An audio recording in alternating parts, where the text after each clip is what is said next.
Good morning and welcome to the Senior Activity Center Commission meeting, not minutes. So with that, I call the meeting to order and stand for the Pledge of Allegiance.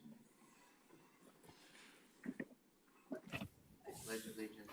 To the flag of the United States of America and to the republic for which it stands, one nation, under God, indivisible, with liberty and justice for all. And Scott, can you tell us everyone who's online? Sue and Barb. Thank you. Who's on Barb line? Barb Feldy and Sue Garski are online. Okay, thank you very much. So why don't we do this first, because we have a new member on our commission here. Let's introduce yourselves, starting with John. John Scholke. Rich Meesfeld. Oh, Emily Rendell-Araujo. Karen Kober. Keith Jacks. And Barb Feldy and Sue Garski are online. So welcome, Sue, welcome, Barb. So the first order of business is to approve the minutes of December 7th. Is there a motion to approve? Make that motion to approve. Is there a second? I'll second. Is there any additions or corrections needed that you know of? Hearing none, all in favor of approval, signify by saying aye. Aye. Aye. Okay, the minutes are approved. And we'll wait to welcome Natasha here. Good morning. I think gracias.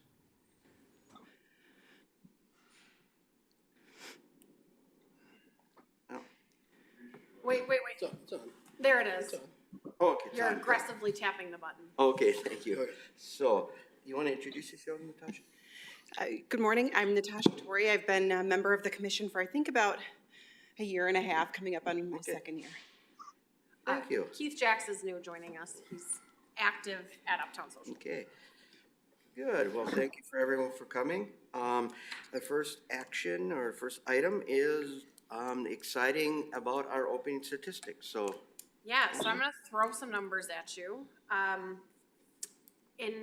gonna start with total visits. So in November, we had just over 1,200 individual visits.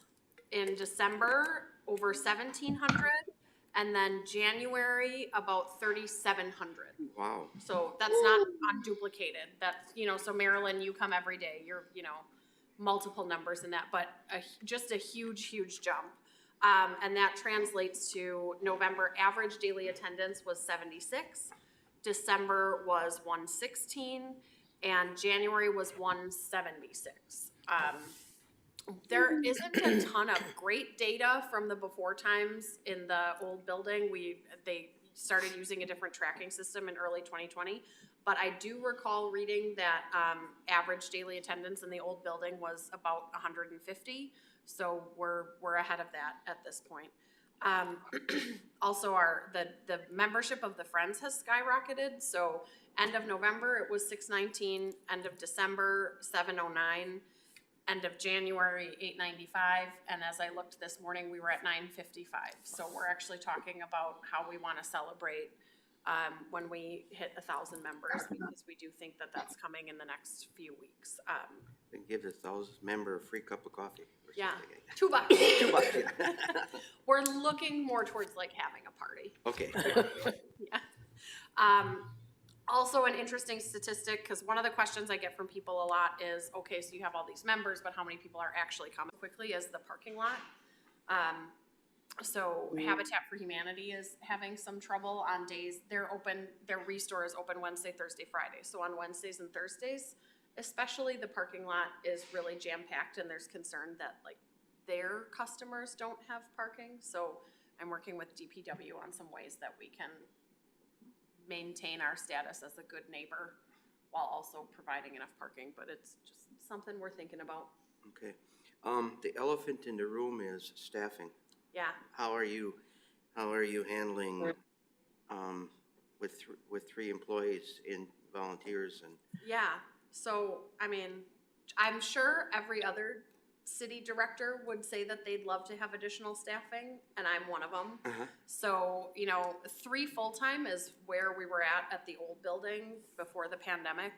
I had thought, we weren't anticipating this large of a response so quickly. So, I have checked in with the team and we're all managing, but it is, it's challenging. It's challenging because it's a lot of people, and mainly it's really challenging when one of us is out and then only 2 people are left at the building because Josh is often busy teaching and Jane is, helping out at the front desk. We have had another influx of new volunteers helping out, so she's trying to have at least 2 volunteers at the front desk at all times so that Jane can start spending some time in the back and getting things done and not necessarily getting sucked into helping the general public all day, every day. Yeah. But I do have concerns about renovating the gymnasium without adding additional staff, because that's an additional 5,000 square feet of space that will be finished, and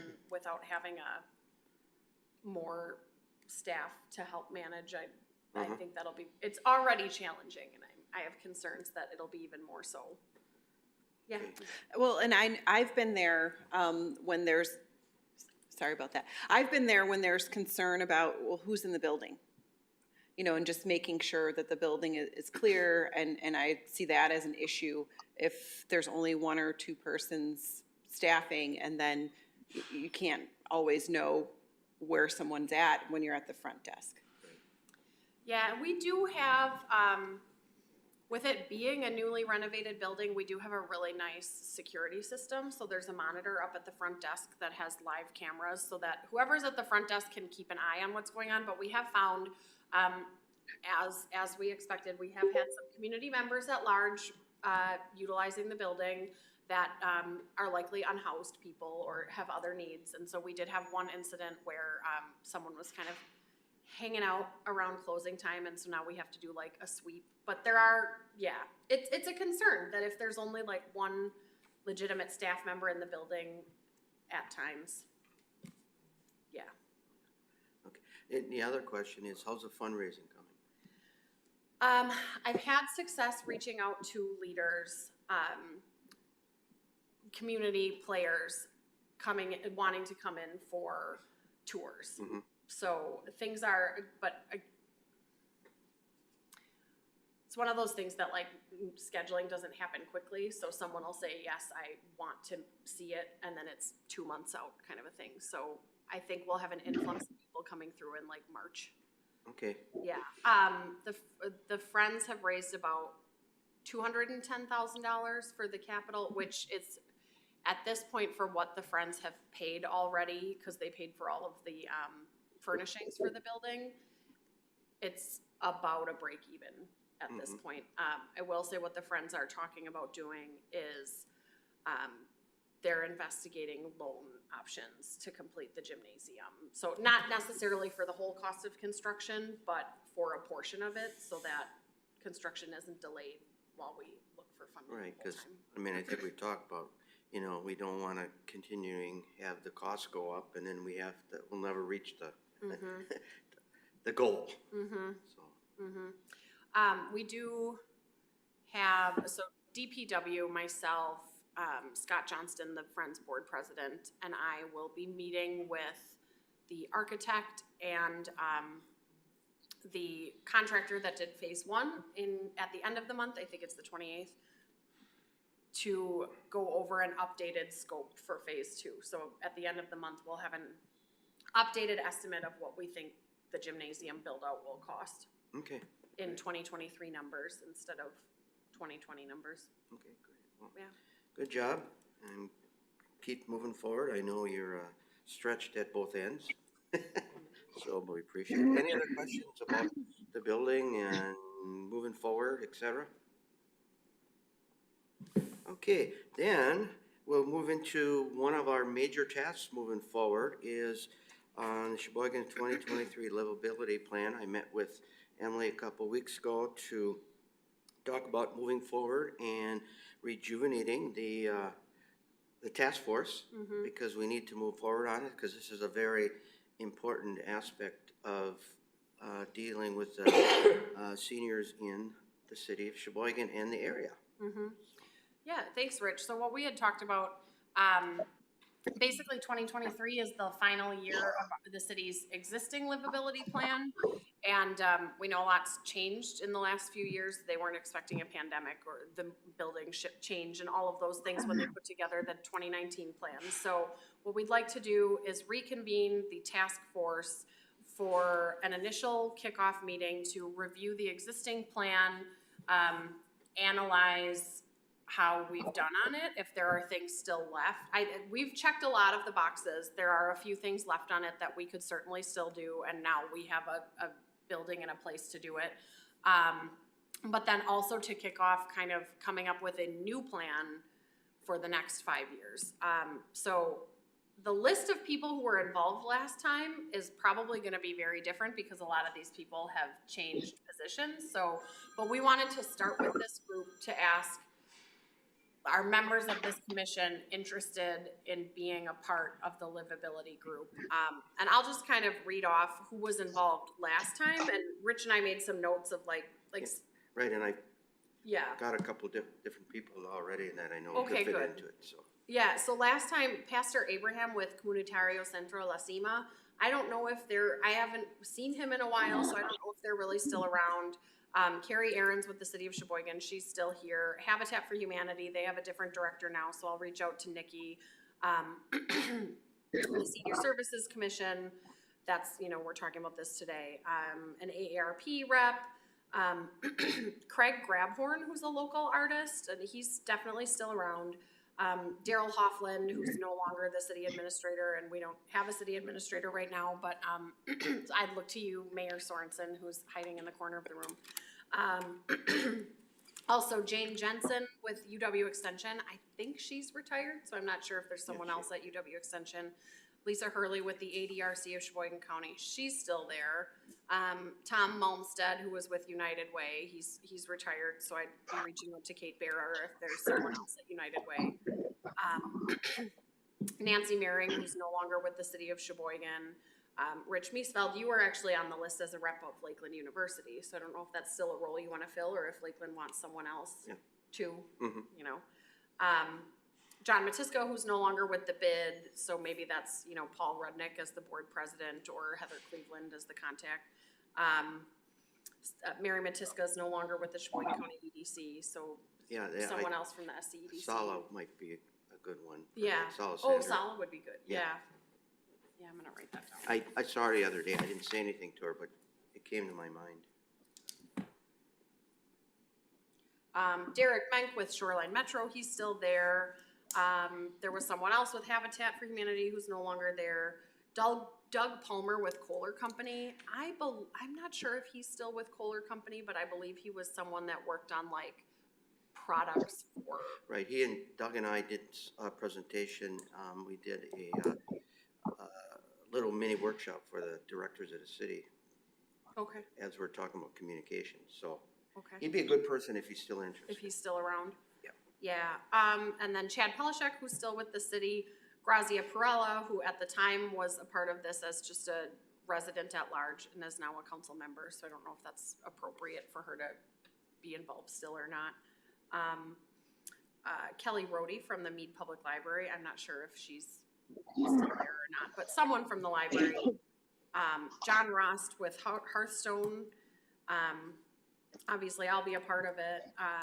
Veronica, the mayor's assistant and communications for the city of Sheboygan. And the mayor is part of everything, so. Yeah. Yeah, oh, she knew we were talking about her, so now she's walking by. And then Celine Yang with Hmong Mutual Assistance Association. I don't know Celine, so I don't know if she's still there I don't know. or if someone else would be, but that's basically the list. So the question to this group today is, who wants, you don't have to be a part of it by being a part of the Senior Services Commission, but do you want to be a part of this kind of separate task force? Or Sure. if if you don't wanna say it out loud, you just tell Emily Well, or yeah, or tell myself. Rich after the fact. Yeah, right. That's a yes from Oh. Natasha, thank you. I'm willing to be on the commission. I mean, on the, Okay, a yes from Ability. Sue, thank you. Yeah. yes. Mm-hmm. Literally what it's gonna be is first, Em and I somewhat looked through it already, and there are some things that have been met. But there's a few, because of, the pandemic and cutting back, we could not meet some of the goals, but, Yeah, there's really not that much left on there that Right. hasn't been done or Right. couldn't be completed before the end of the year. right, but this means we need to then rejuvenate and make a new plan based upon where Right. we are at. And I'm sure everyone would agree that priorities are different now. Right. In 2023, knowing where we're at versus 2019. Right. Yep. So, any questions about that aspect of, along with that, and I know we need to work with Barb on this, is that looking at the statutes that run this commission, they do not really line up with our current status. So we're gonna need to include a name change for our commission, because we're not the Senior Activities Center. You know, we talked about maybe call ourselves a Senior Services Commission as opposed to Activity Center, and broaden not duties, but our responsibilities and our reach out to more than just the building. Well, and two, I think, that speaks to the bigger picture here, where as members of the Department of Senior Services, like, my job Correct. is not solely to run the building. And so, Right. like, one thing we were talking about was, do we get to a point where we start offering programs or partnerships throughout the county, not county specific, but the city, Right, because maybe some people are homebound or whatnot, and that's another way that we can serve Sheboygan seniors without making them right, like come to us. some, maybe out at Mapledale or something like that. Right. You know, so Right. so I guess it's always been my dream to kind of broaden this, especially as I'm getting older, broaden the spectrum of what this commission does. So maybe it's an orange sheet to the attorney's office. The mayor's shaking his head. Yeah. So, okay, is there any other business to come before this commission today?